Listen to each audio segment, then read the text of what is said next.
안녕하세요, 황희사입니다. 이번 주부터 챌린지 리그가 시작되죠. 드디어 신규 선수들의 기량을 확인해 볼 수 있을 것 같은데요. 과연 박하얀이 어느 정도의 수준일까요? 이번 챌린지 리그에서 가장 기대하는 선수 중 하나입니다. 이전에 챌린지 리그 신규 선수들에 대해 먼저 분석했던 영상이 있는데 궁금하신 분들은 한번 보셔도 괜찮을 것 같습니다. 현재는 시간이 꽤 흐른 상태인데 약간의 변수가 발생됐죠. 그 변수와 일정, 과연 누가 슈퍼리그에 올라가고 방출될 것인지 팀별로 간단하게 분석해 보도록 하겠습니다. 챌린지 리그 경기는 벌써 진행이 완료된 상태입니다. 골대녀와 K리그가 함께 이벤트를 했었는데요.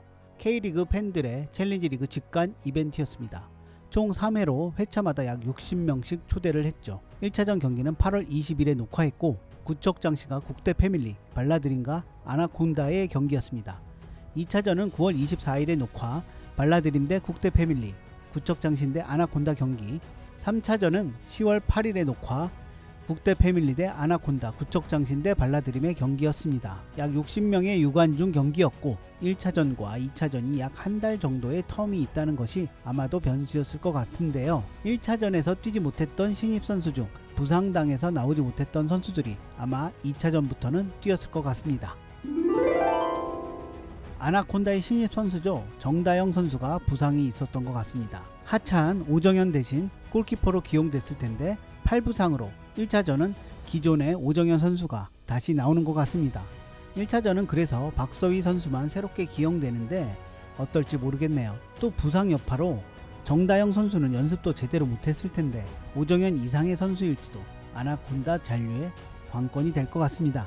똑같은 부상 이슈인데요. 구척장신에 새롭게 합류하는 임경민 선수도 팔부상입니다.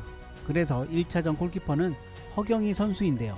허경희 선수야 뭐 믿고 보는 골대녀 탑플레이어고 체력 이슈도 없는 골키퍼 포지션에선 더 완벽할 수 있는 선수이기에 구척장신의 골문은 더 단단해졌다고 봐도 되지만 허경희를 키퍼로 쓰면 누가 필드를 이끌고 골을 넣을 건데 라는 또 다른 문제가 발생합니다. 허경희를 키퍼로 쓰기엔 구척장신에선 오히려 아쉬운 상황이죠. 더더군다나 추가 인원 보충이 없는 것 같은데 그렇다면 1차전은 교체 없이 모든 선수가 풀로 뛰어야 하는 악재가 발생한 건데 이것도 구척장신에겐 큰 변수입니다. 팀별로 한번 살펴보도록 하겠습니다. 발라드림은 선수 변동이 없습니다. 골대녀 국대급 에이스 서기와 경서가 있고 든든하게 진화하고 있는 민서, 거기에 많은 경기를 소화하면서 안정적으로 발전하고 있는 골키퍼 리사까지 있기 때문에 챌린지 리그에서 가장 균형적인 팀이 발라드림이라고 생각합니다. 현재 골대녀에서 한 팀에 2명의 상급 플레이어가 있고 거기에 받쳐줄 수 있는 한 명의 팀원과 안정적인 골키퍼가 있으면 우승을 노려볼 수도 있다고 생각하는데 현재 발라드림의 구성이 이와 비슷합니다. 서문탁의 발전이 어느 정도 됐을지 매우 궁금하네요. 만일 이전보다 서문탁이 많이 좋아졌다면 챌린지 리그에서 슈퍼리그로 올라갈 1순위 팀은 발라드림일 거라 생각합니다. 그래서 이번 시즌은 서문탁이 발라드림의 핵심 키워드가 될 것 같은데요. 6번째 선수 신유미 선수의 발전까지 바라는 것은 아마 욕심일 것 같습니다. 아나콘다는 1차전부터 변수 아닌 변수가 발생한 상황인데요. 사실 직전까지 오정현 선수가 골키퍼였기에 큰 위화감은 없을 것 같습니다. 그래서 변수 아닌 변수겠죠. 아나콘다의 핵심은 모두가 생각하는 최성용 감독일 겁니다. 현재의 이 인원들이 획기적으로 변할 수 있는 모멘텀이 없다면 이번 시즌은 챌린지 리그 생존도 힘들 거라 생각합니다. 윤태진, 노윤주 선수도 이제 큰 발전 없는 횡보 상태이고 기존 선수들은 계속해서 교체되고 있지만 별반 다르지 않았기 때문입니다. 이 상태로는 발라드림, 구척장신, 국대 패밀리 상대로 1승을 거두는 것도 힘들 것으로 전망됩니다. 이런 팀을 최동영 감독이 어떤 마법을 부려서 달라지게 만들지 무척 궁금합니다. 아마 1차전을 보면 아나콘다의 경기력이 어떨지 바로 알 수 있을 것 같은데요. 부디 아나콘다가 이렇게 사라지는 팀이 아니었으면 하는 바람입니다. 구척장신도 선수 변화는 없다고 봐야 하겠죠. 요요 골키퍼가 임경민 골키퍼로 교체되는 것인데요. 이마저도 부상으로 낙마하고 새로운 선수 없이 허경희 선수가 장갑을 끼게 됐는데 구척장신으로서는 악재입니다. 수비에 진정선, 김진경, 공격에 이현희, 차설인, 고정으로 가게 되는데 체력이 관건이면서 공격을 풀어나가는 과정이 매우 힘겨울 것 같다는 생각이 듭니다. 이현희의 한 방을 노리게 되는 전법이 될까요?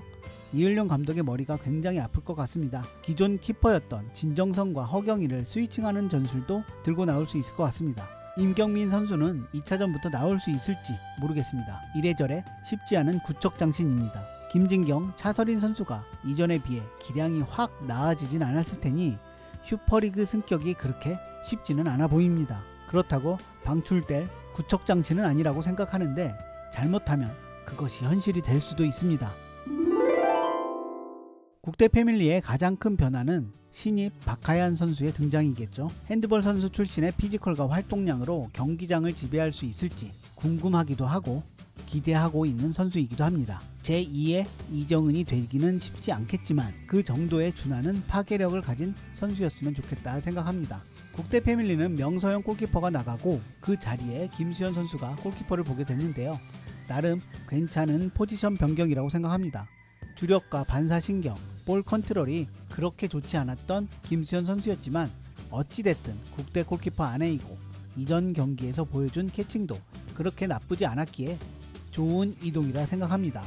박하연 선수가 김수현 자리에 들어와서 박승희 선수와 국대 출신 수비 라인을 보여줄지 아니면 공격적으로 이동하며 대대적인 포지션 변경을 보여줄지 궁금합니다.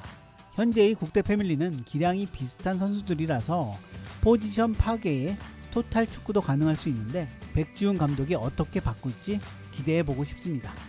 박하얀 선수의 기량이 좋다면 국대 패밀리도 슈퍼리그에 올라가기에 충분한 팀이 될 수 있을 것 같다고 생각합니다. 이상으로 간단하게 챌린지 리그 팀들에 대해 살펴봤습니다. 한 시즌 방출되고 SBS컵에서 우승도 한 발라드림이 명성에 맞게 슈퍼리그에 올라갈지, 만년 꼴찌팀인 아나콘다가 최성용 감독의 버프를 받게 될지, 악재가 있지만 저력이 있는 구척장신의 힘을 보여줄지, 선수는 괜찮은데 이상하게 안 좋았던 국대 패밀리가 박하얀이라는 날개를 달게 될지 아주 흥미진진한 챌린지 리그입니다. 과연 어느 팀이 웃고 울게 될지 지켜보도록 하겠습니다. 오늘 영상은 여기까지입니다. 내용이 좋았다면 구독과 좋아요 부탁드리겠습니다. 이상 황희사였습니다. 감사합니다.